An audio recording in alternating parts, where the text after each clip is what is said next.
But the reality is it all caught up with me. It all caught up with me in a really glorious episode of burnout that culminated in ultimately I just became so physically ill I was unable to do anything. And that was my wake up call, where I thought, okay, I have to really think about, now I'm forced to stop everything and I'm forced to really think about what it is I want to do with my life.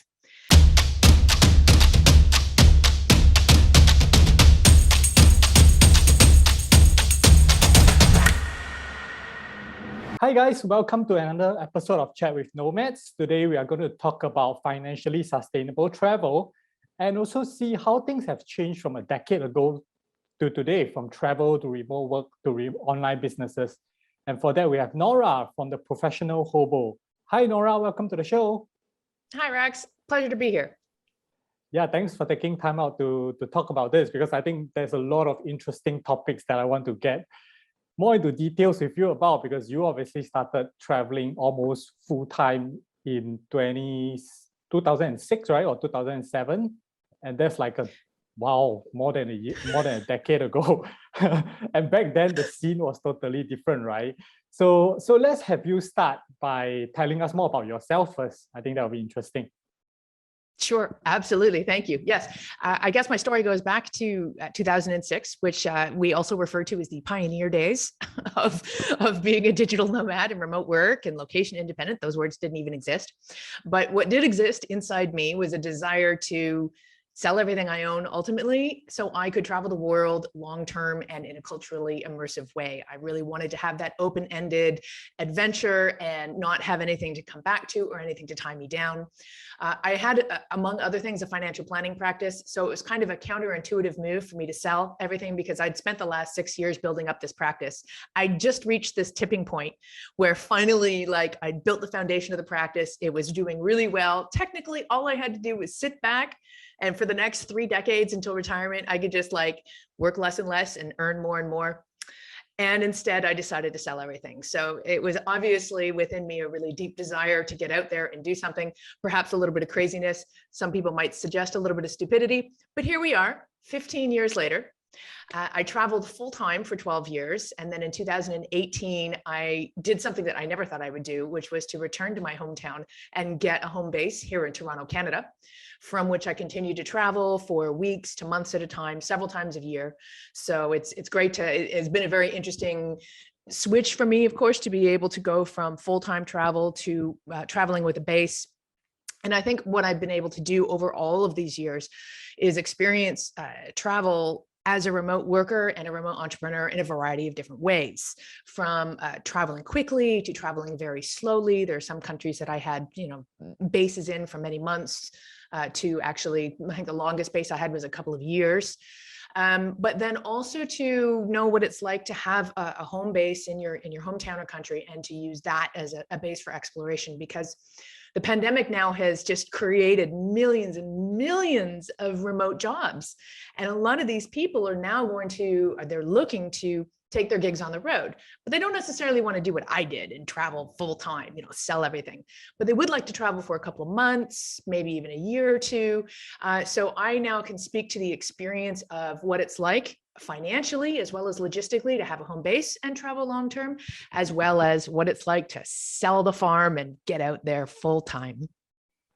Yeah, that's a lot of interesting points that you brought up, one that I want to talk about. And I would say that it's a lot of bravery when you made a transit, a lot of courage, and of course, I think a whole lot of craziness, obviously. Yeah. So that's it. I'm really curious. What made you decide to do it? Because obviously, a financial practice is good money back in those days. It's still good money today, I'm sure, right? And I'll even argue that today it's easier to give it up compared to in the past, because obviously now I think there's a lot more opportunities for people. I think compared to say 10, 20 years ago, whereby people are always working in a single profession and just going up the ladder.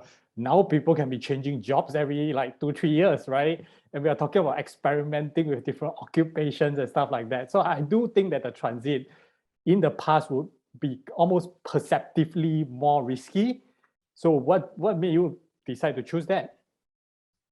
That's a great question. And I certainly think that I probably was in the middle of that generational change. Like now, I recently read something that says that the average person will change careers entirely 5 times, I think, but before they turn 45 or something. When I was, 15 years ago, the stat that I heard was that people would change jobs, but not necessarily careers, up to 8 times in their life. So, and I'm testament to that. Certainly throughout all of my 20s, I did a couple of career and job changes. Generally speaking, every time I did, I would last at a career or a job for about 3 years. And then this voice would kick in the back of my head. It would say, Nora, you're not doing what you're supposed to be doing. There's something else out there for you. And I'd be like, oh, okay. And I was pretty adventurous, and I wasn't overly committed to anything. And I had a lot of freedom in my life and lifestyle. I wasn't tied down by a mortgage or kids or anything. So I did have the ability to do a lot of career exploration. So I explored a lot in my 20s. But when I started my financial planning practice, which is something that I'd always had an inclination to do, and certainly ended up being a dream job in a lot of ways, few years into running my financial planning practice, the same voice kicked in again. Nora, you're not doing what you're supposed to be doing. There's something else out there for you. Now I'll take a very brief pause to backtrack 20 years prior to that. Ever since I was very, very young, I had hatched this dream to basically hack the cultural codes of countries around the world. I wanted to know how people ate, where they shopped, what they talked about around the dinner table. In my childlike, when I was a child and hatching this dream, really the burning question for me was, how do the children play? I was just desperate to know, how did the children around the world play? So of course, when that dream grew up with me, it became, well, how do the adults play? And how do we live? And what are the going issues? And what do people talk about? So that dream plus Nora, you're not doing what you're supposed to be doing, all started building in me. Now, like I said, I'd already been building up my financial planning practice. The voice kicks in. I was not ready to give it all up at this point. I thought, no. Like I put too much work into building this business for me to just drop it and change careers. So what I did instead was I added more and more things to my life in the hopes that one of these things that I added would basically satisfy me and make the voice quiet. So I became a Rotarian, and I was doing charity and fundraising work in my local community as well as around the world. I was a Toastmaster. I was dabbling in professional acting, singing and dancing. I was doing film and television. I was in a Spielberg movie. I was doing I was in musicals. I was doing all kinds of really amazing and crazy things, plus running a financial planning practice. I was busy like 20 hours a day. I to this day, I don't know. I really like my sleep. I'm not sure how I did that at that age, but I did. But the reality is it all caught up with me. It all caught up with me in a really glorious episode of burnout that culminated in ultimately I just became so physically ill I was unable to do anything. And that was my wake up call, where I thought, okay, I have to really think about, now I'm forced to stop everything and I'm forced to really think about what it is I want to do with my life. And in that moment, all I wanted to do was retire. And I was like 29 at the time, right? I just want to retire. and I thought about what that meant to me. And of course, what that meant, that dream came back. No, what I really want to do is I want to crack the cultural codes of the countries around the world. I'd been on a number of vacations where I thought that I had that opportunity. Like I'd spent a month in South Africa. And I was like, a month is long enough. I will conquer the country. It will work.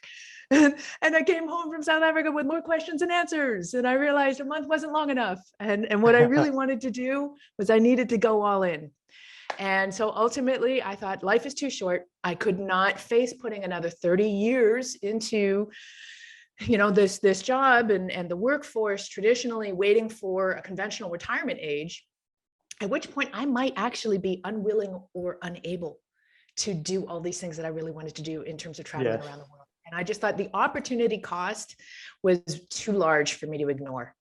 So that was ultimately the impetus for me to sell everything and travel full time. But like you said, it wasn't really kind of a normal thing to do back in 2006, which is ultimately how I became the professional hobo. Because when I sold everything and when I started traveling, as a Rotarian, I would visit local Rotary clubs around the world. It's a fabulous way to meet people that you would never meet otherwise. And it's a very tight community that transcends cultures and borders. Uh, but one of the questions, generally speaking, around the world, one of the first questions people will ask you when they meet you is, what do you do? And in my initial years, or in my initial months anyway, as I was just starting to travel, I didn't yet have a remote career. And I didn't really know how to answer these questions. I was like, I'm homeless, but I want to make homeless look good. So I would make fun of myself and say I was a professional hobo. And people loved it. They laughed. And so it stuck ultimately. And to this day, I'm still the professional hobo. And that is my home online, theprofessionalhobo.com. There's all kinds of other poetry to that if you start looking at train travel, but that's another story. Yeah, I definitely see from your website that you took that adventurous attitude of trying different things within your hometown now to the world, because you were engaged in some really crazy stuff that I read about, like being like a shaman's apprentice and going on this spiritual stuff where you got butter poured onto your eyes and stuff. I was like, holy shit, that's like a lot of crazy, insane things. And I don't know, but I definitely agree with your point that, you know, sometimes the age matters, right? I just feel for most humans, I would say, even for myself, when you're younger, you're generally more adventurous, right? And of course, as you get older, the energy level sometimes is lower, and you probably wouldn't go for insanely crazy stuff that you do in your youth. And I mean, like, I read one of your posts in India, and I totally agree with you that if someone asked me what's the country that you should definitely go once in your life at least, I would definitely say India. But it's also hard pressed to really say that India is my favorite country. It's just this love-hate relationship with India that it's so amazing and so culturally different. But it's also really difficult to survive there. It's not like a easy thing to live there for long term for sure, right? Tell us more about like some of these adventures you have in India, actually.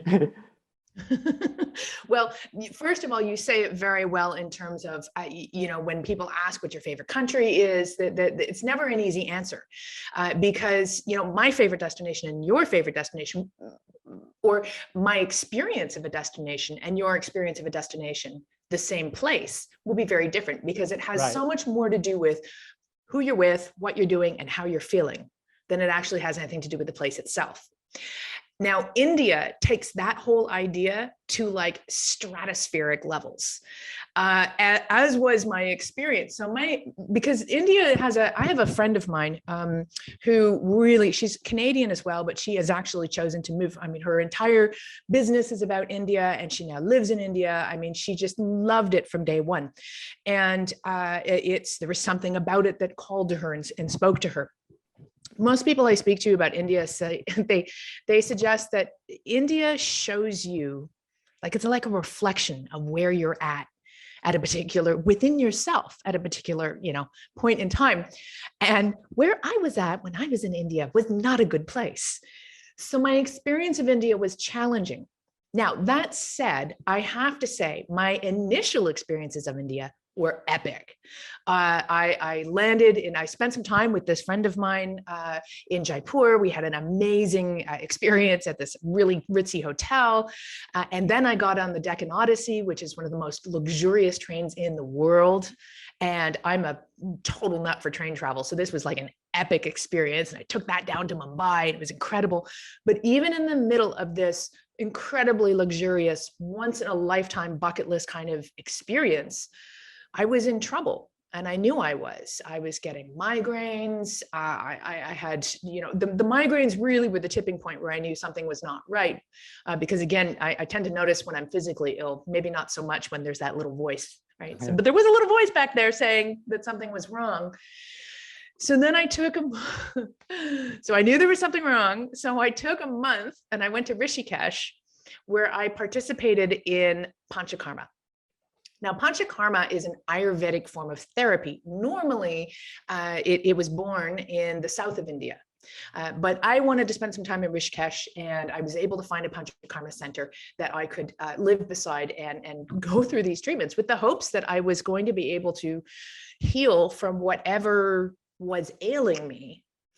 And that was when I had butter poured in my eyes and all kinds of liquids and substances rubbed all over me or injected into various orifices or whatnot. I mean, it was an epic experience, and Panchakarma would normally be a very healing experience. But I wrote an article on the other side of this experience, which is called Heaven and Hell, my experience of India as reflected through my experience of Panchakarma.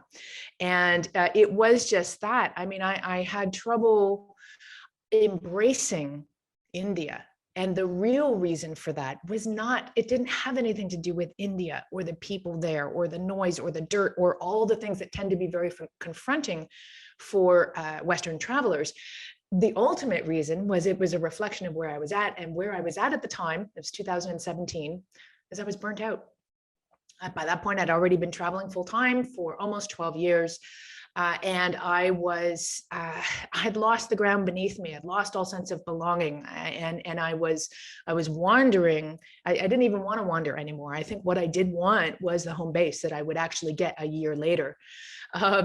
So it was a challenge, and so India ended up being that challenge for me. Like you say, Rax, I think you're right. I think that India is one of those places that maybe not everybody should experience, because I don't think it's for everybody, but certainly it can be a very illuminating experience. And one thing that I will say, and I heard this before I went, and I experienced it myself, it doesn't matter how experienced you are as a traveler, India will be a challenge at some point. And it was. How about you? What was your experience in India?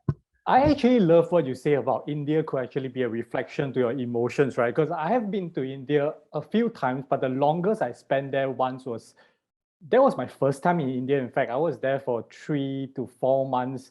And the main thing I was there for was helping to so-called an internship with a camel herding tribe to help them basically, fight for their rights and stuff like that. But I was there more for the innovation part, because in India, we see a lot of innovation you don't see in the first world. Like, for example, the camel tribe, they're using camel dung to make into paper, recyclable paper and stuff like that, right? So those are all very interesting. But I guess where I really feel what you say is that back then I was there in 2011, right? And that was when I was still considerably young and adventurous, right? So my vibe was always to go for adventure. Like, I went to India with the mindset that I'm just going to do whatever, I was just going crazy. And so when we went on to trains and it's like super squeezy in India, the trains, right? Instead of feeling frustrated, I'm just like laughing and giggling with like the locals, because obviously they are very surprised to see people that are fair skinned and stuff. And then they're like, what the hell are these people doing here? And everything just seems fun. And like the buses just, like, you board a bus, you have no idea where the hell the bus is going. And I just couldn't be bothered. I'm just going to sleep first. And then when I wake up, where it is where it is, right? Whereas one of my friends was like freaking out. He was like, why are you sleeping? Like, we don't even know where we're going. I'm like, we'll get there, don't worry. so that was where I was more adventurous. And a couple of years later, I went back again, and it was more for a research business trip about the agriculture scene in India. And of course, the mindset was more work-based, right? Like, I want to be efficient, go there and get the stuff done. But of course, in India, that efficiency is not exactly their kind of thing, right? You take the car, and then the car gets stuck in the traffic, and then now you're like 4 hours in the traffic, and then you get frustrated, because then now you're like, oh shit, why are things moving so slowly and stuff? So in some sense, I definitely do agree, like the mindset that you enter the country with and what you're willing to, be able to endure and really discover really does affect the whole experience. Yeah, absolutely. And you know what, Rax, good for you for being so easygoing, getting on the bus and falling asleep and going, you know what, we'll get there. I think that's a survival mechanism. I think like that is the best way to experience India, is to really just allow yourself to surrender to the experience and be willing to roll with the punches. I mean, I think that's great travel advice in general. But again, like I say, in India, you got to take that whole concept to stratospheric levels. And congratulations, you managed to do that very well, which is probably why you really like India as well. Yeah, I still have very fun memories of that, especially the food and stuff. But that's it. That's why I'm always thinking, like, if I'm going to go back to India today, will I be able to have that same mindset to go with the flow, And part of it is definitely because of life burdens. Like you say, now you have more stuff that you think about and things like that. Then you'll be thinking about, whereas I think when you're younger, sometimes you're more carefree, you just go whatever. There's no rush anyway, right? And I like to get to the point that you were talking about, and I think this is interesting for a lot of long-term travelers. You were saying in 2017, you actually had a burnout, and it was mainly because of travel that you had a burnout, right? How do you think that came about for you? Because by then you have been going for like a decade almost moving, and were you constantly moving back then?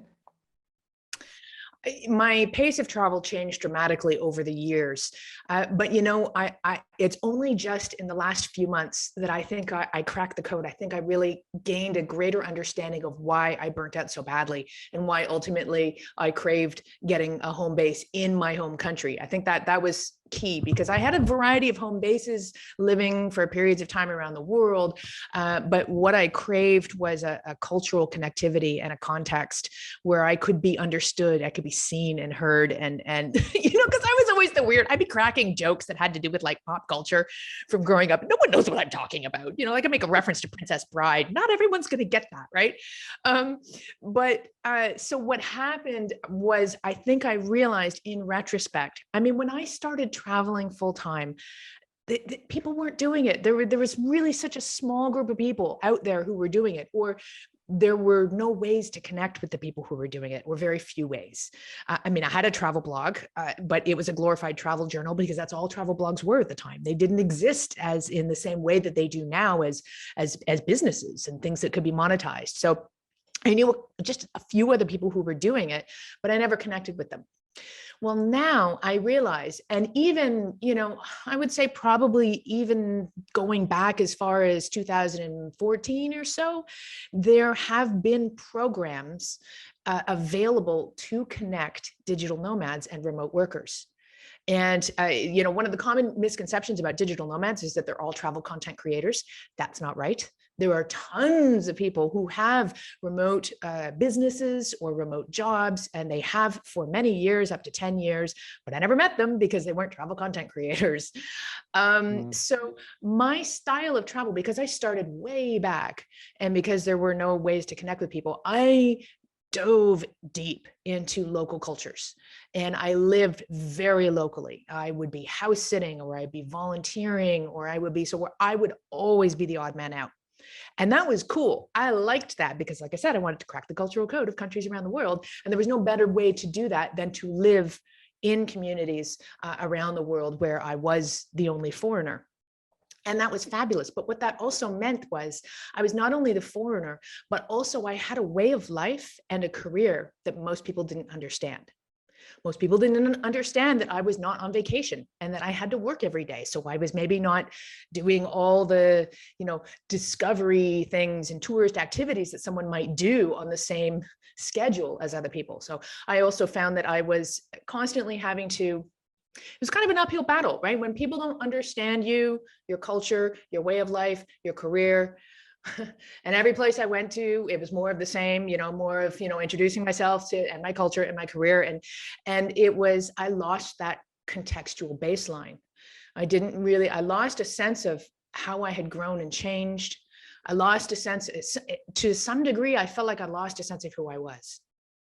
And that was ultimately what burnt me out and what sent me back to Canada to set up a home base. And since then, though, I have now, because I was house sitting on the side of a mountain somewhere in Switzerland, I wasn't going to a conference. There were opportunities for me to connect with other people, but I wasn't taking advantage of them because I was already so entrenched in this lifestyle of completely immersive travel that I didn't, they weren't even within my sights. And that was my mistake. So now when I travel, at least part of the time, my intention is to make sure that I am either online or in person meeting other people who have similar lifestyles, meeting and spending time with other remote workers. Now, this doesn't mean that I'm just going to stick to all the digital nomad hubs, because there's a couple of these hubs around the world like Chiang Mai, Medellin, and Lisbon and Bali that are just like super concentrated amounts of digital nomads and remote workers. And that's okay to a point. But for me, that's also not satisfying my original desire to travel. That's just a way to do some networking, which now I realize is important. But then there's also ways to live and be in other parts of the world that aren't as concentrated, but where you can meet up with other people who have a similar lifestyle and you can travel with them and have experiences with them. And as a perfect example, and part of the reason why I learned this is I ended up connecting online with another digital nomad, and we totally impulsively planned this train trip around the United States together. And Wow. it ended up being, I mean, the initial plan was 7,000 miles, 5,000 miles of train travel all around the States. And then I ended up completing the last leg to make it 7,000-mile full circumnavigation of the States by train. But when we had this experience together, like we're planning it, and I said, look, just so you know, we're planning out the trips and where we're going to stay. I said, we need to go slowly. Like every place that we stop in, we need to build in a few days at least for me to be able to get some work, because I can't take all of this time off. I have to work along the way. And he looked at me and he said, Nora, I'm a digital nomad too. I get it. I work while I travel as well. And that was like, it made it, I mean, it was so easy for us to travel together because we were on the same page. And that was where I realized, okay.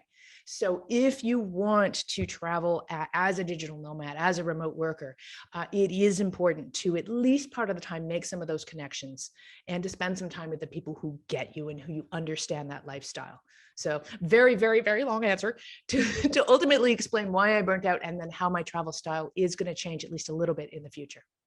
That's actually a very good point, and definitely I need to take time myself to reflect on what you just said, because this has been something I've constantly been thinking about even throughout my travels, in the sense that there's always a balance on, like, I'm not too sure if I'm actually in the mood to meet travelers versus to meet locals versus to meet nomads, because all three categories forms a different experience of travel, but they also represent part of your identity. But on one hand, I don't want to always be hanging out with nomads, like you say, because then that's not maybe travel. You don't really experience as much. And then you meet the regular travelers or backpackers. They have a different story and different things to offer when you travel around, because now they are talking about their reasons for traveling, right? And it might not be because of work and stuff. It's really why and the adventures that they have, right? And then of course you want to meet the locals, because that's how you really get into the gist of the whole society, right? But yeah, but sometimes I'm just always wondering, like, is the draw too much now, especially when you were talking about business focus, right? Like, as nomads, we don't see travel as just travel, but we also see business. And then slowly that business also now becomes a bit of networking, right? And what my concern is that might start to cannibalize the travel experiences, because like you say, we desire to find someone that understands us, our excitement about things, right? And our stories. And there was this article I read before that was saying that if I go home today and I talk to my friends that barely travel, like lives like at home, they wouldn't be able to relate to my story, and they wouldn't be able to generate the same excitement for it, because they have never experienced that. That's not their priority in life. They might be talking about, where am I going to enroll my kids in school and stuff like that, right? But whereas when you speak about this kind of things to other nomads, there's that common ground that balances off. So that I think is what you were talking about, like that innate desire to hang out with people that has the same priority and stuff. But my concern has always been that slowly it seems that, because I'm interested in business in itself as a concept, and it's a big part of like my lifestyle. So sometimes I'm drawn to that, because discussing business is always easier because you don't have to move around all over the place. Whereas travel, you need to plan and you need to like physically move, right? So that has been like a bit of what I'm feeling in recent years. And have you had any or even many experiences where you have spent time with, have you been in a co-working, co-living experience, or spending time with other digital nomads and remote workers? Actually, I haven't. Oh, let me think about this. Actually, not as much. In fact, I've never been. I've been to co-living spaces, but I haven't stayed there yet. A lot of the times, my preferred option for staying, I would still say, it's hostels, because I really love. I would say I resonate more with the backpacker culture than the full nomad culture. But I'm definitely seeing the shift. That's the main thing that I'm really seeing, right? like I like to have a mix of both hostels where I meet travelers, and then I like Airbnbs where I get a private room with a family, because then you get the local culture, right? That's where you might get a chance to hang out with, their celebration or their group of friends and stuff like that. So that's interesting. And of course, when you stay long term, for example, like where I am now, then I will get an apartment by myself. And this is where you really hang out more with expats and nomads, because that's the easiest group to get access to. Yeah. So that's really interesting that you, generally speaking, you choose to stay in hostels and that you choose to spend time with backpackers and you resonate with that culture. Initially, though, that was how I traveled. I spent a lot of time in hostels when I wasn't volunteering in trade for accommodation or house sitting and whatnot. And I did enjoy that experience. But again, the backpacker culture was a very fast moving place to place to place. And every day they were doing something because most of them weren't working. Now, that was years ago.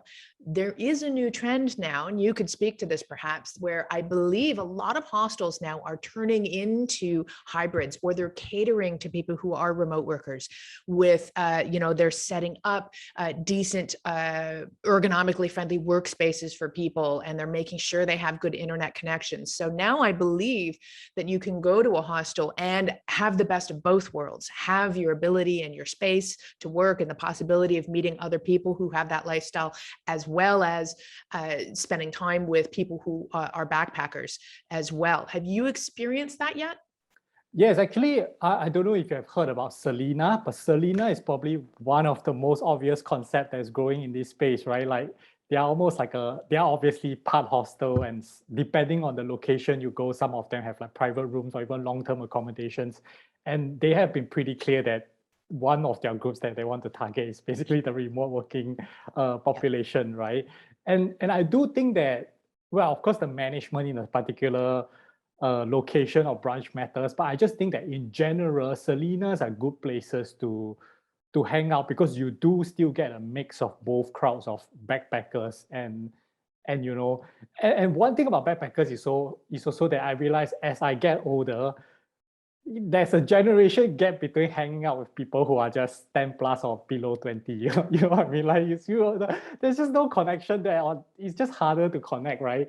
And I think the good thing about Selena is that they tend to be a bit more on the expensive end if you consider it as a hostel. So then you are getting travelers that are backpackers that are more, let's say they are more mature or more well-to-do, because then they are going for that. Whereas the youngsters are obviously going into party hostels, and I definitely stay out of party hostel. That doesn't make any sense whatsoever to me. Yeah, but I think that's an interesting concept. I think it will take off further. And the other thing that you said that I want to underscore as well is you talked about staying in Airbnbs where you have a private room in a family home. And I think that's so important, because I think these days when people think of Airbnb, they think of a vacation rental where they're going to have the entire apartment to themselves. And that is not in the spirit of how Airbnb began. And in fact, actually, it's causing some pretty significant economic issues around the world by people who are buying up all these properties that formerly locals lived in, and they're kicking the locals out because they can make more money renting it out as an Airbnb. And for me, that's also not a culturally rewarding experience to have an apartment all to myself. If I'm traveling solo, that's not really all that appealing. I mean, I want some personal space, but I don't want a whole apartment by myself where now I'm there's nobody for me to meet. So your strategy of making sure that you stay in Airbnbs where you have a private room, but you're staying with a family, is the best of both of those worlds as well, because you can spend time and understand immersively living with a family, how they live and work and the way they are, without being perhaps fully exposed. Like, again, you still have your space, you still have your opportunity to work. So you got the best of all of those worlds. So thank you for that. You have inspired me to filter my searches and stay in Airbnbs with families as in like a homestay experience, because I think I'd never previously considered. Again, I always thought that it would be an uphill battle for me to find the time to work and whatnot, but I realized, no, that's not the case. All I have to do is go to my room or go to a co-working space if I want to get my work done. And I can make that very clear to the family that I'm staying with. So thank you for that. Yeah. I appreciate that inspiration. I think one of the best places to deploy that is also at locations where you don't speak the local language. And that's Yes. why it's going to be hard to meet locals any other way, because then you're going on the streets and you can't be helloing any random stranger, right? It's going to be weird, right? So having a host that on Airbnb, most of the time they will mention if they speak English or not. And sometimes even if they don't, it's just fun. Like in Brazil, I was with this lady who she doesn't really understand English very well, but but it's just so fun to communicate with just signs and just gestures, and also like trying to use my half-ass Spanish on her Portuguese, and and that's just part of the fun of when you travel and you meet a local, right? And she's so nice, like she always makes breakfast for me, and so now I get to try the local homemade Brazilian breakfast on what they eat for breakfast. So all these are interesting. There are even some places, and I will even go further to say that even if you're going to hostels, right? There was a hostel I stayed in Cusco for a whole month, just because I got a private room and I'll always work at the common area. That is where you also get the best of both worlds, because I'm always meeting hikers that they usually like to come in for a day, they will check in, and then they'll go for a hike for a few days, but they will come back, then they will share their adventures with me as well. And I got so close to the family, even the day that was my birthday, and I didn't even realize that it's my birthday because I don't usually celebrate that. They wished me happy birthday. I was like, what happened? And then I realized that it was my birthday, and they took me out to a place for lunch, and then we went back, and for dinner we cooked and we exchanged cultures, in the sense of me cooking what my cultural dishes and her cooking like Peruvian dishes, right? So those are very good like experiences that you can even make even as a short-term traveler, I think. Fabulous. Yep, I think so. I'm with you.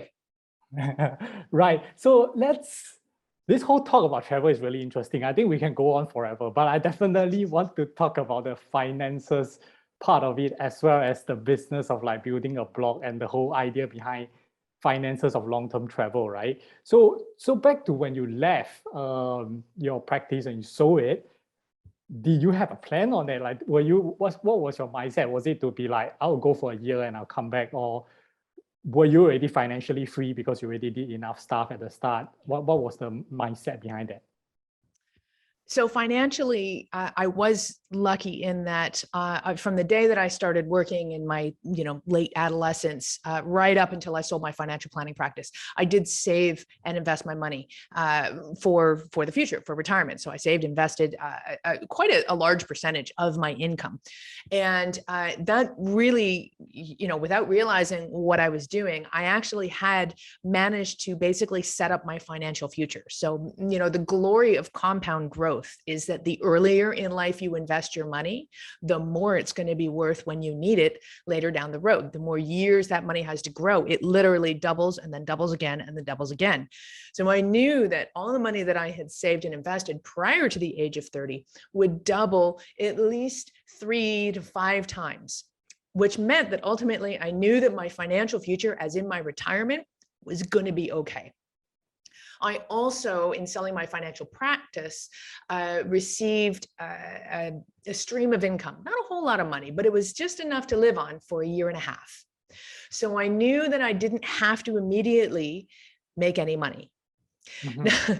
Now, that's the good news. The bad news is I had no idea what I would do, where I would go, how long I would travel. I didn't know if this was going to last 6 months and I just had to get this out of my system. I didn't know. I just didn't know. I didn't know what I didn't know. And ironically, this is what I help people with now. I help people realize what they didn't know before they realized they didn't know it. But that's an aside. So I just took off. I just started learning to travel. I mean, I initially thought, okay, I'm going to go to Costa Rica. Maybe I'll get my outdoor education instructor license, and then I can, lead kids on trips, in the wild. Surely that's a transferable skill. I got my bartending license. I thought maybe that's a transferable skill. But I didn't end up using any of that, because probably about 4 months into my travels, a light bulb went off in my head. And I've always had a penchant for the written word. I've written and had writing coaches and whatnot since I was a child. And I realized, hey, wait a minute. With a laptop and an internet connection, how revolutionary is this? I could make a living as a freelance writer. Because of course, blogging was not a thing back then. So I was writing my blog because I love to write, and I wanted to keep my family and friends updated and also have my own record of my adventures for posterity. So my initial career ambitions were to be a freelance writer. And that I did. And interestingly, something happened as I was developing my freelance repertoire, in that financial publications would hire me to write about travel, and travel publications would hire me to write about finance. So I was able to parlay my financial expertise with my travel experience to eventually become the finance of travel girl, which was really handy, because if I just wanted to be a travel writer, I would be joining a sea of other people who just want to be travel writers, and it would have been much more difficult. But instead, because I had that different angle, I immediately found myself in a niche, and one that actually paid quite well. And then ultimately what I did is, as the years went by, of course, like I said, I became known as the finance of travel girl. So I really doubled down on that intersection with my website. So initially my website was, the tagline was "The Adventures of a Girl with No Fixed Address," super self-centered, but that was all it was, right? It was a journal. But then when I realized, when it started to become a business and I started getting international recognition for what I was doing and my lifestyle, and suddenly somebody other than my mother was reading my blog, I rebranded and turned it into How to Travel Full-Time and Long-Term in a Financially Sustainable Way. And that is what it's been ever since. I've definitely shifted a variety of ways, but ultimately it's all about the lifestyle of travel and how to finance that. So, how basically there's 3 pillars: earning money remotely, which can be done in a variety of different ways; making creative and conscious spending choices. Now, this is important because you don't have to have a ton of money to travel. But you could really spend as much or as little money as you want when it comes to the travel lifestyle. So ultimately, it's all about the balance of the money coming in, the conscious choices of how it's going out, so that you can travel for as long as you want in that way. Yeah, that's very interesting, because if you started your blog back before 2010, I would say definitely you're one of the OG travel bloggers. That back then travel blogging at the start wasn't even a thing, right? Then after that, it became like an online journal. Blogging became like an online journal, right? And as you were saying, in the past, people were writing just for like updating the family and stuff. And only then, I think, because I still remember when I was traveling to Mexico in 2010, we were still in the era of Lonely Planet guidebooks. Like, one of my friends was still rushing one day before the flight day, trying to borrow a copy of Lonely Planet of Mexico from a friend. So that was when I first heard of Lonely Planet. But I think within like 5 years of stuff, like the change was so quick. Like the books were no longer a thing, and everyone was trying to find information online instead, right? So it was very interesting on how you got into it as well, because I think a lot of travel bloggers, I mean, Nomadic Matt is obviously one of the popular figures in this space, and he started, I think, in 2004, but he also had an ambition that I think he wanted to write for Lonely Planet as a travel writer, right? And then after that, it became a blog. But when you started the blog, it was never for the intention of business. You always thought that it would be a journal.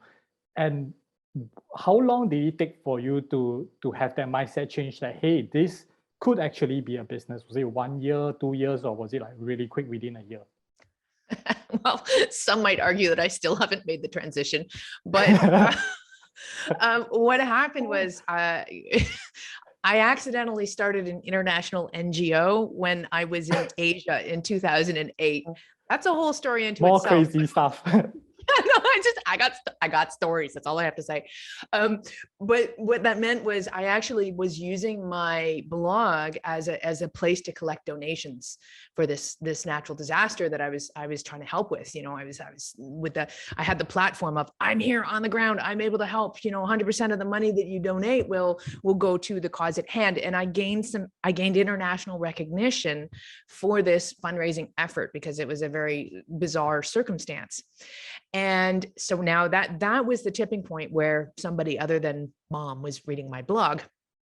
And so shortly after that, and I was getting a lot of interviews, around the world with various media. And so that was the tipping point where other people started reading it. And that was the tipping point where I decided, okay, I need to make this about a little bit more than just, this really janky, badly formatted website. So I got my own domain and put some work into the formatting and whatnot.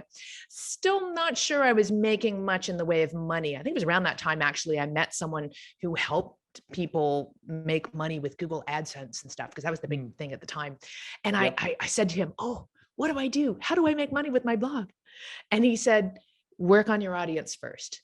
He said, build up an audience, the money will come.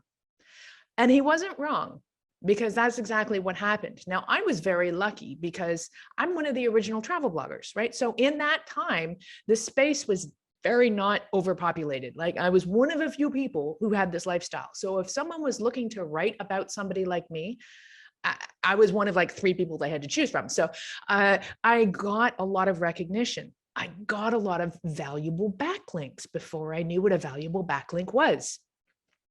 And that really just catapulted me into being a professional blogger.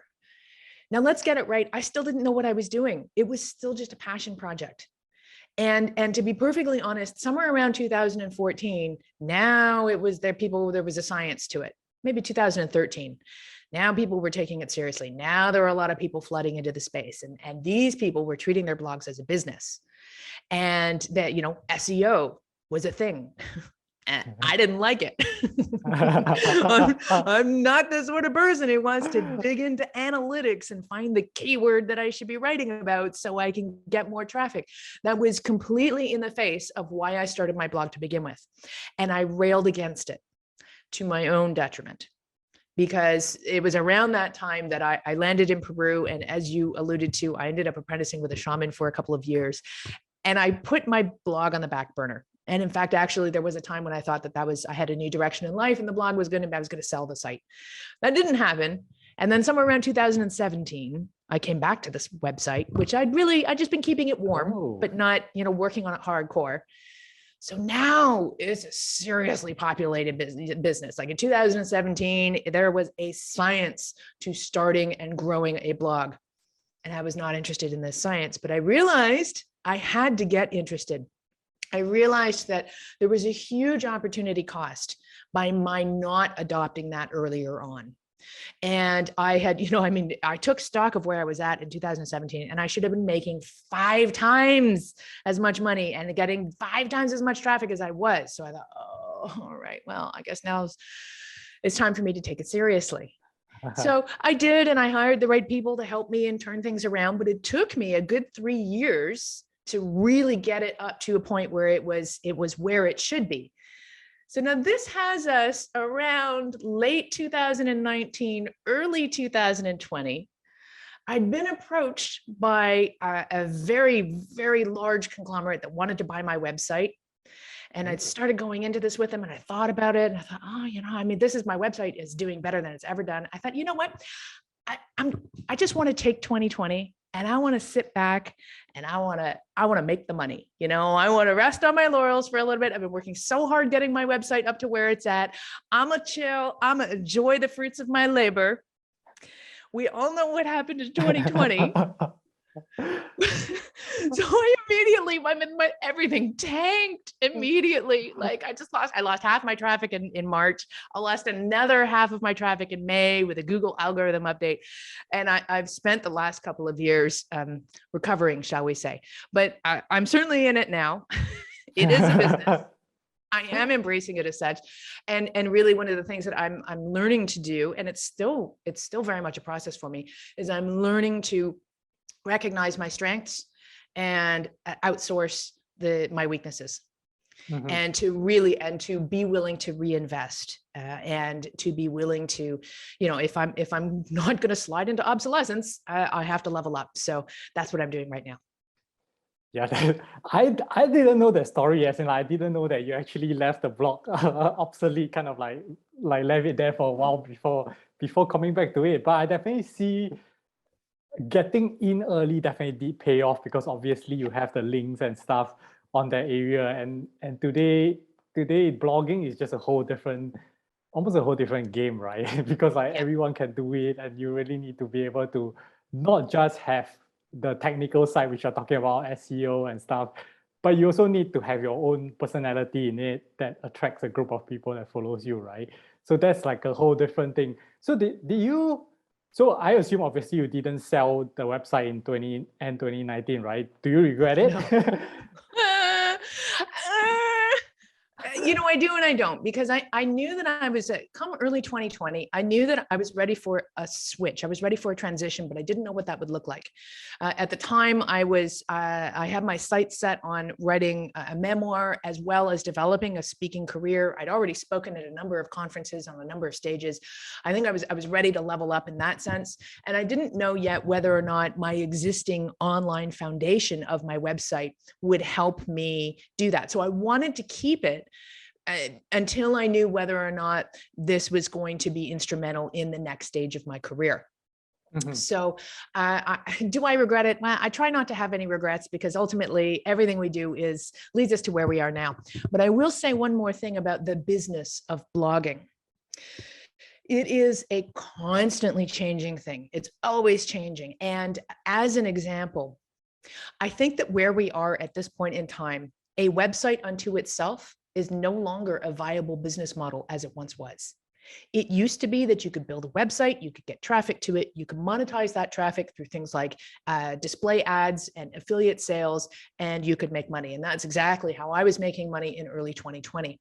But what I realized when I lost the second half of my traffic in mid 2020 with an algorithm update was that all of my eggs were in one basket. And SEO is a zero-sum game, because I might write a post and optimize it in all the scientific ways. And quite frankly, jamming keywords into an article for me is a sacrifice of style and the craft of writing itself, right? But I do what I have to do in order to do, get the website, get the views and the traffic. But so I might work my butt off trying to, land in the top 3 Google search results for a specific keyword. But the reality is next month, someone else is going to outdo me and they're going to eat up my spot. So then I have to try to outdo them, and they have to, and it's a constant battle.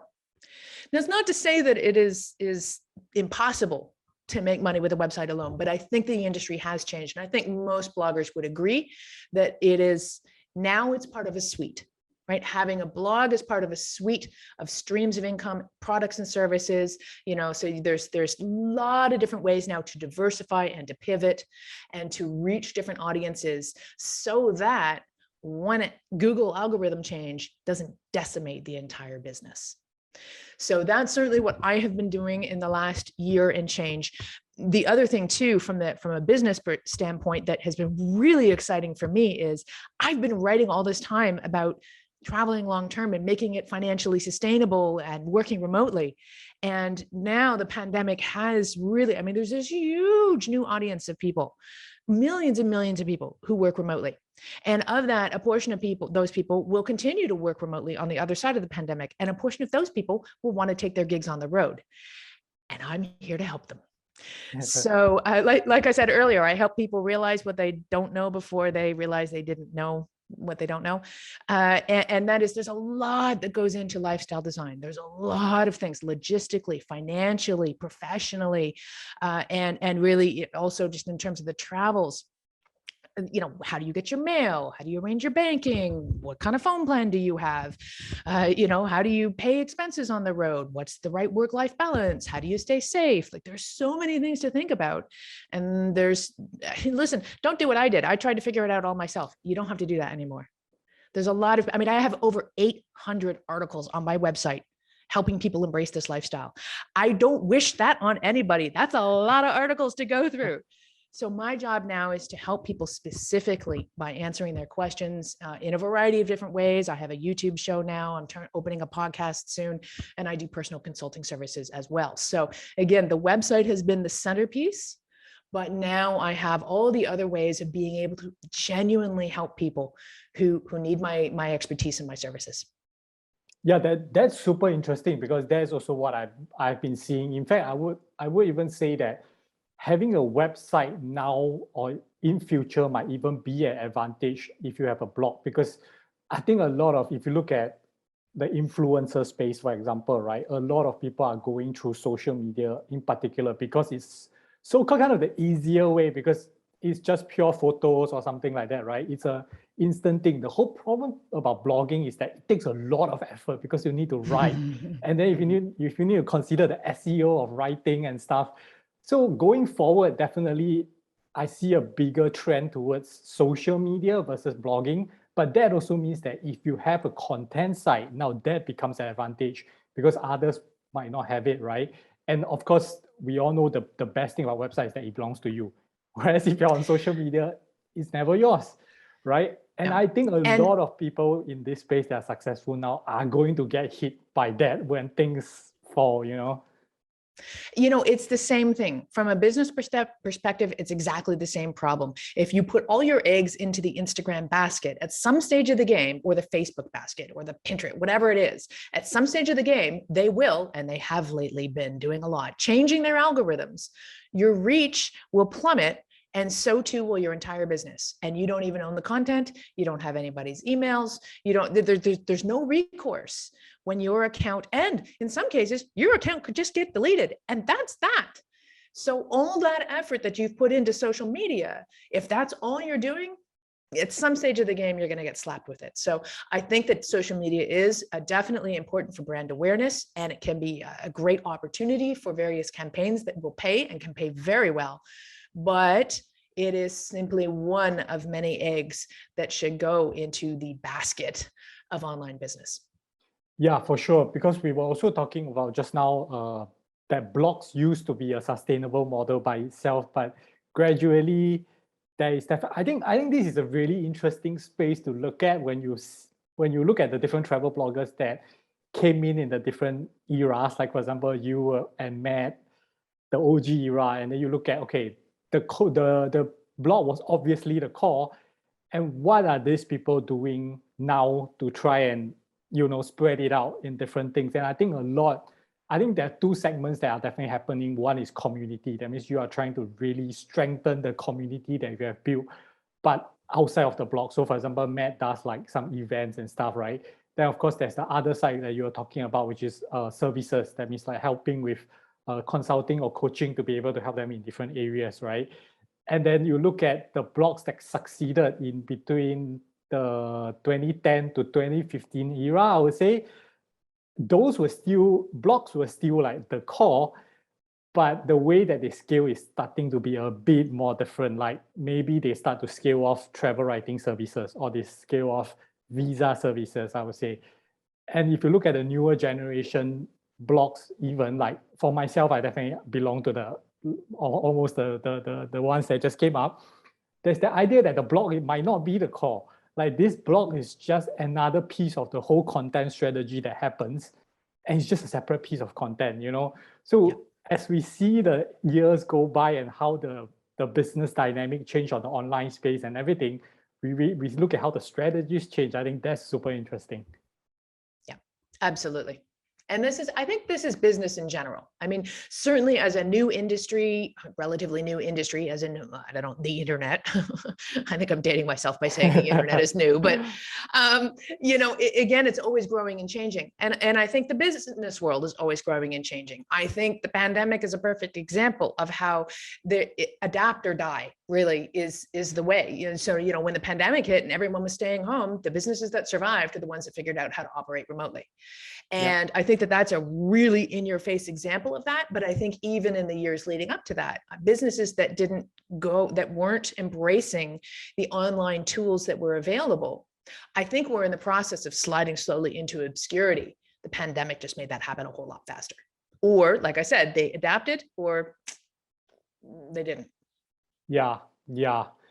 Let's go into this part about lifestyle design, which is the third pillar. You were mentioning the first is basically making money remotely.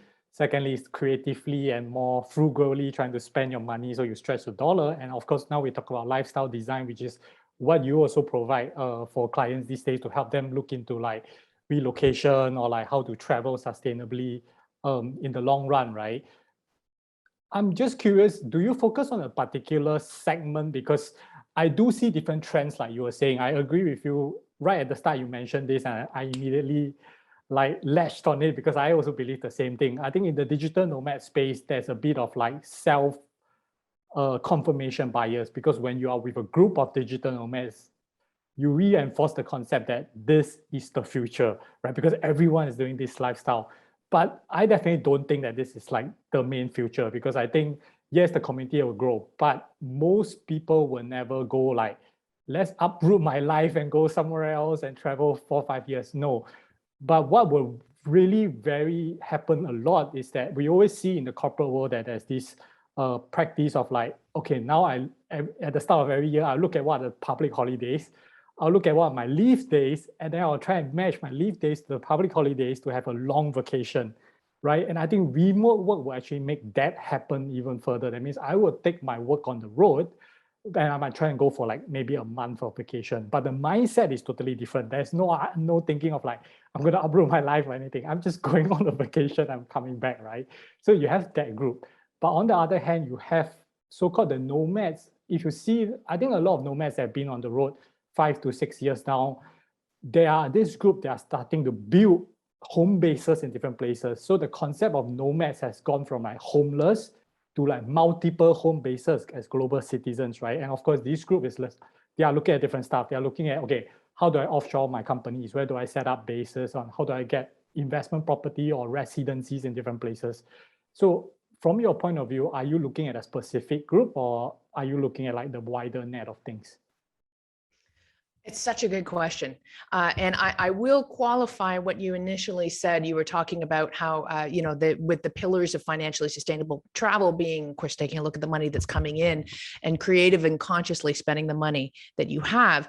And by creative and conscious, it does not always mean about stretching the dollar so it can go further. I want to debunk the myth that anyone who is a lifestyle traveler is broke and has to stay in hostels. And because in fact, actually, if anything, that is changing more and more. I did an interview a little while ago with a man named Olumide Benro, and he's a real pillar in the digital nomad community. And his contention is that the days of the $5 a day digital nomad are over. Now, there was a time when that was en vogue. That was the thing to do. Oh, I'm going to start up some kind of tech business. And I'm going to use currency arbitrage. So I'm going to earn money in US dollars, and I'm going to go to some country where the cost of living is a lot less. And I'm going to, find frugal ways to live and make that money go as far as possible so I don't have to make more money.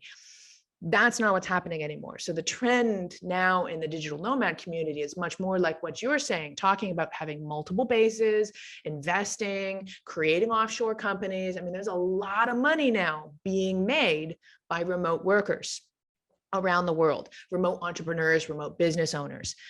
And with that, you're also absolutely right in that the definition of digital nomad is changing.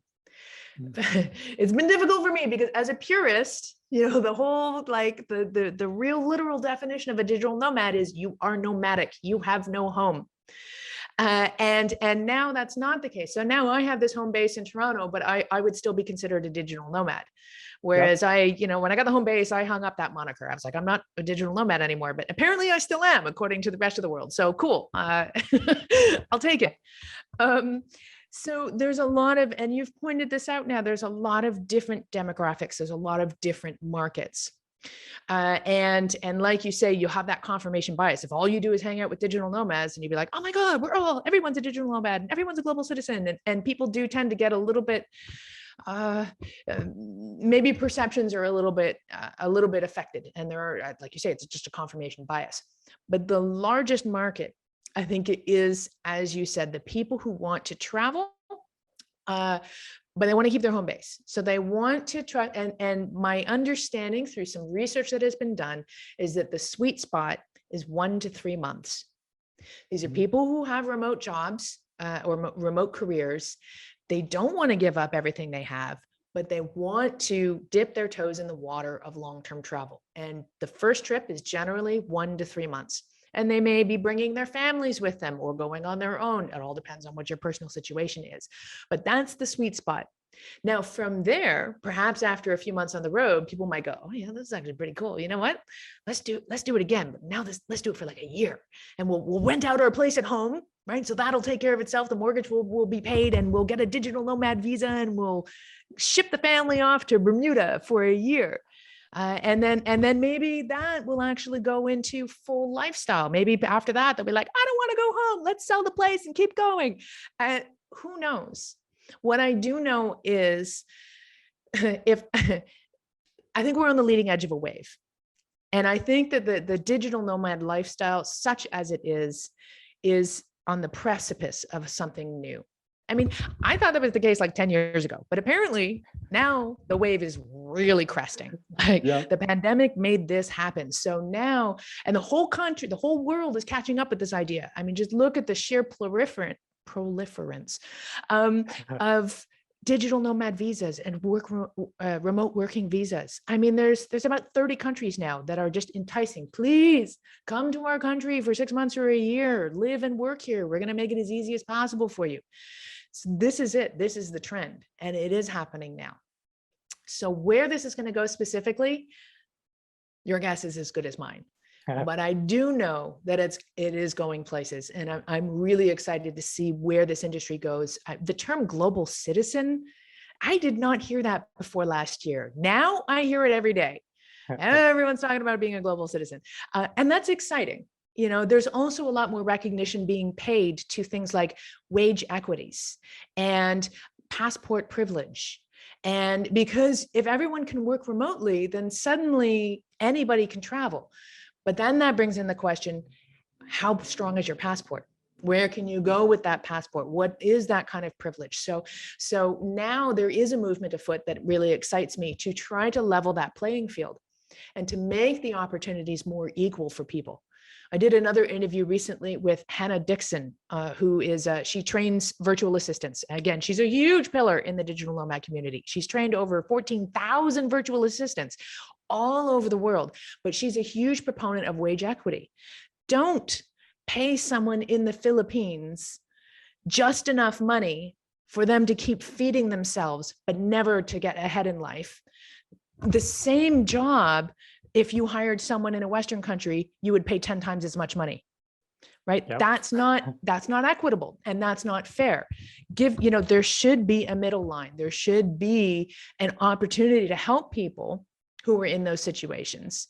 They deserve more money. If you would pay someone else $20 an hour, then why are you paying this person $2 an hour? Maybe the median is $10 an hour. Maybe that's the reasonable fair amount for everybody to get. I don't know. But these are the sort of things that are changing. These are the sort of trends to look at and to look forward to. And it's a lot more important for us to pay attention to really making this as, the whole privileged idea, the whole idea that your average digital nomad is some white dude from the States is not what this is about anymore.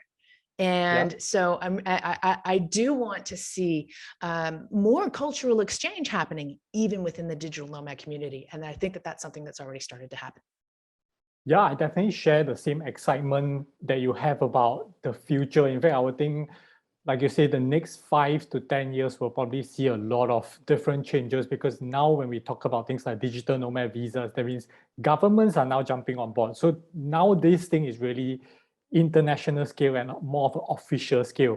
Whereas I would say 10 years ago, when we look at how travel came into the scene, I think 10 years ago, it was really about the rise of travel, because that was when all the budget airlines started coming on, right? So that's where you had the backpackers and whatever. And that's how people got exposed to the culture of travel, something like that. Or now people are addicted to it, right? So the next step now is almost like a kind of the evolution of it, whereby if you are so interested in it, maybe you can work and travel, and that can be your lifestyle, So that's really interesting. But coming back to some of the points you brought up, I think that's the other uncertainty that we are looking at, as in, like, if we talk about things like wage equity and stuff, then there is this idea about, okay, if the visa is there, and now if you are now talking about passport strength and things, which kind of kept the structure for the last decades, these structures are going to be broken down, right?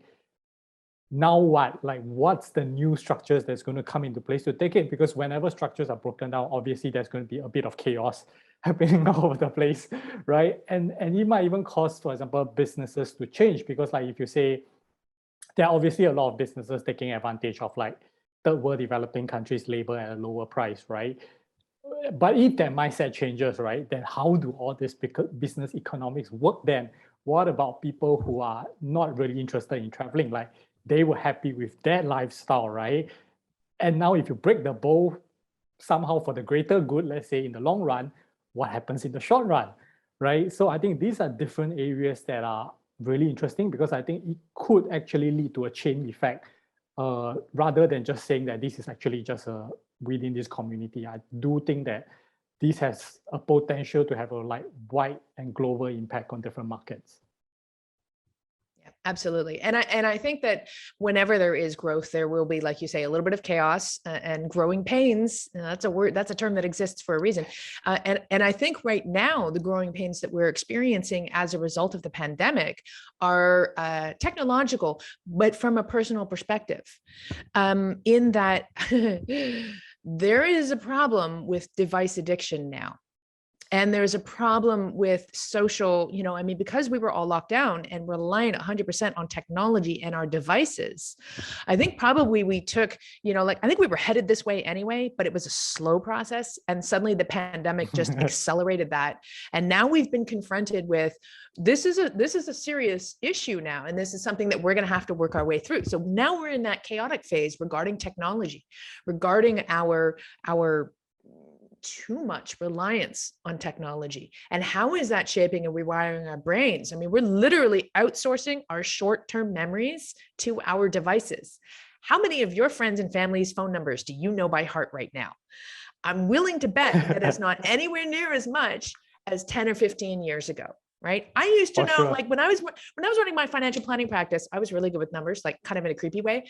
So like I memorized, for whatever reason, I had all the memories of all my clients' phone numbers. I had like 300 phone numbers in my brain. And now I don't even have like 3. I tell you what's funny. I don't even remember my Argentinian number that I have right now. See, exactly. Why? Because you don't need to. Your device remembers it for you. But what happens if that device breaks or the internet connection goes or what? And then suddenly you're up the creek. So we all have this now. We have these social and logistical reliances on technology that I think are verging on unhealthy. So, and this can be evidenced by when I do finally, I mean, I've now experienced this where I'm now finally, post lockdown, I'm in the physical presence of other people. And this happened even before the pandemic, but it's exponentially worse now. And in the middle of a conversation, my friend will look down at his phone and start answering a message. And it's like, what? Why can't we just be with one another? Why is there this multitasking going on and this addiction, like I say? And listen, guilty is charged. I'm definitely I have guilty. to work. Yeah, I probably right? need to cut out this part because I think my friends will see that and just call me and be like, see, we told you. Because I'm hanging out with friends and always on my phone these days. Yeah, exactly. And we all are, like I say, this is now becoming the norm, but I'm hoping that I think we've also been confronted with this because it happened so quickly. And I think that's an opportunity for us to find that balance. But right now we're in the chaos. So we'll have to see where that goes. That's a nice perspective to look at. I think we will find our way. I don't think it'll be as clear while we are doing it, but I think when on hindsight, when we look back, we will suddenly see that happen, and where we actually, it's almost like when we look at 10 years ago or 20 years ago, we realize that, hey, that is actually the path, right? So let's conclude with a few quick fire questions. Hopefully, okay. I think some of them might be difficult because the first question is, what's your favorite travel destination? Damn it! No! Which you just mentioned was difficult. That's right. I told you travel is contextual. Okay. Well, I've already given you the spiel that travel is contextual and that your experience and my experience of a place are totally different. That said, I will give you 2 destinations that definitely spoke to my mind and my heart and tend to most people as well. One is New Zealand. No one can disagree. New Zealand's an awesome country. It's beautiful. The people are awesome. The nature is great. It's a fabulous country, very friendly. The other one is Peru. And because again, it's just so culturally colorful. And there's everything. They have beaches and deserts and canyons and jungles and high altitude mountains and everything in between. So you can, and Peruvian cuisine is the new black. So if you like to eat, Peru's a good place to go. Definitely agree on the Peruvian food. And what is 3 of the most useful thing in your travel bag? Okay, one you'll never have heard of. And most people are like, my phone and my laptop. Yeah, it's true. But I'm going to give you 3 different things. One is called the Hobo roll. Now I'm a packing nut. I love packing tools, like a little too much, got a little bit of an addiction. And if you go to my website, you'll see all kinds of posts about packing tools, but the hobo roll always comes with me, bar none. And it's made by a company called Gobi Gear. And what it is it's just it's an ultralight, it's like a compression sack, but it's got sections in the middle. So you can organize all kinds of stuff and then you can compress it down and put it in your luggage. Oh, see, you're excited. It's awesome. It's amazing. That's interesting. That's the evolution of the packing cube or something. Yeah, exactly. And they've been around since like 2014, I think. And I mean, they call it the hobo roll. I mean, when I initially, I found out about them, I contacted them. I'm like, oh, I'm the professional hobo. You make the hobo roll. Let's work together. And we have ever since. And it is my favorite thing. There is not a trip that I take where it doesn't come with me, because not only does it organize and compress everything, but then I don't have to unpack these things, right? I've got all my underwear, my socks, and my bathing suit and my workout clothes, and all these things are perfectly organized. All I have to do is just take that out of my bag and I'm good to go. I got to check that out. That's number one. Yeah. Cool. I might even just call that 1, 2, and 3. Because what else? Do I have anything else that I like categorically won't travel without? I have lots of new things I've been adding to my repertoire as I change my way of style. So some trips I do carry on only. Some trips I do checked luggage, depending on the amount of time that I'm traveling for. So I have noticed in the last few years, the things that I bring with me keep changing. Got it. But the one thing that never changes is the hobo roll. So that's a super insightful and creative one. So I think that's good enough for 1, 2, and 3 for sure. So what's your single most important travel tip? See, normally I would be able to come up with something really poetic, and suddenly I'm drawing a blank. Why? Why does it have to be the single most? I mean, it can be anything from like roll with the punches, keep an open mind, don't plan too much. Actually, I will say for people, so my travel tip for people who are considering the long-term or full-time travel lifestyle is don't do what I do. In that, if you're interested in sampling the travel lifestyle, there are 2 things that need to happen. First of all, get the foundation of your business established before you go. Your business, whatever your income stream is, get that established before you go, because traveling is going to be a whole other learning curve unto itself. Also, do a test trip first. Go away for 1 to 3 months. Figure out whether or not you think this lifestyle is for you. Third, I know you asked 1 piece of advice. I'm giving you 3 on this one. Go for it. Third, travel slowly. Nice. This is not only a survival mechanism, but it's also financially sound, right? The fewer planes, trains, buses, tuk-tuks, bicycles, taxis you're getting on, the less money you'll spend. The longer you're staying in a location, the more of a chance you have to find some kind of accommodation, a medium-term accommodation that you'll spend less on versus, a night-by-night hotel. And most importantly, the more of a culturally immersive experience you stand to have if you travel slowly. Yeah, I think the length of travel is definitely impacts the experience a lot. So I definitely agree on that. And the last question, you have actually answered it in the previous question, but let's see if you have anything else to add. So what is the most important finance tip for long-term travelers? If you have something to add on, which I definitely agree with your first one, talking about make sure you have the income ready rather than thinking that you'll build it while you're traveling.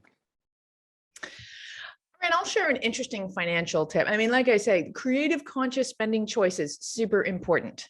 And really to be aware, track every dollar that you're spending, at least initially, so you can gain an understanding of where your money is going, because only then do you have a chance to then take a look at the information and go, okay, I want to spend less on this or more on this, or I'm really surprised about this. But I'm going to share a really offbeat tip with you. And that is based on an experience that I had in my first 10 years of full-time travel, I saved over $100,000 by getting my accommodation for free. Not only was this a gigantic money saver, but it also provided me with a more culturally immersive and unique travel experience than I ever would have been able to have if I were traveling in a more traditional way. So, of course, I wrote the book on it. It's called How to Get Free Accommodation Around the World. You can find it on my website or even on Amazon. It goes through 5 different forms of free accommodation that you can get while you are traveling. Some of these forms of free accommodation are very complementary to a digital nomad and remote work lifestyle. Others, not so much. So it all depends on how you want to travel as to which of these things you want to take advantage of. But I've got all the information in my book to help you make that choice and to help you find those gigs. Oh, wow. Yeah, I think that would be really useful because I've definitely spoke to a lot of travelers that are looking at different avenues of getting free accommodation, like house sitting, house exchange and stuff. I'm pretty sure they'll find a lot more information in your book as well, right? So one last thing, where can people find you if they want to look for all your resources, all your tips, and even like look for you for consultation? So my online home and the centerpiece of my business, as we were talking about before, is theprofessionalhobo.com. There you will find everything from my travel lifestyle guides to a link to my YouTube channel where I have the remote work and travel show. I'm developing a podcast at the moment that's going to be really interesting because it's also going to talk about, I'm going to serialize all of my travel narratives right from the beginning of how I started travel. So anyone who wants to listen and not read and get all the inside scoops that I didn't write about in my website, that is coming out very soon. And speaking of travel narratives, I am renowned for not mincing my words and really talking extremely honestly about what the full-time travel lifestyle is like, including what love on the road can be like and what it's like to, survive natural disasters and robberies and all kinds of other things that happened while I was busy traveling the world. And you can learn about my apprenticeship. Listen, there's a lot of stuff in there. So just visit theprofessionalhobo.com and you'll find everything else from there. Yeah, sounds like you have an exciting podcast schedule program planned out already. I'm looking forward to that for sure. All right. Thank you, Nora, for coming on today to share like your experiences, insights, and all the valuable advice that you have.